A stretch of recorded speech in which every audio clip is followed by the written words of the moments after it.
Pero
Cayó.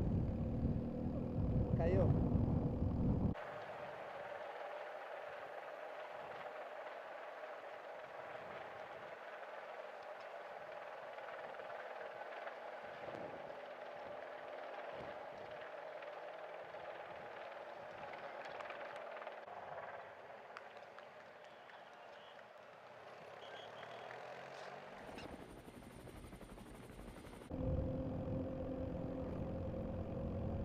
Ataque, ataque.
espera, espera, uno para atrás, un poquito para atrás.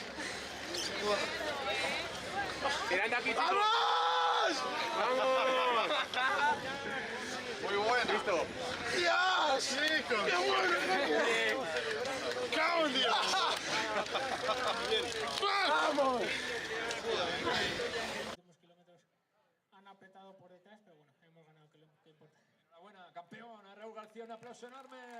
Estar el equipo español ganando y de qué manera, entre todos nosotros. Qué llegada nos ha disfrutado a todos nosotros, qué llegada nos ha brindado a todos los aficionados. De Miguel Soro, que yo estoy convencido va a ocupar un lugar privilegiado en la casa de Renko Evenepoel, ganador con 31 segundos de diferencia.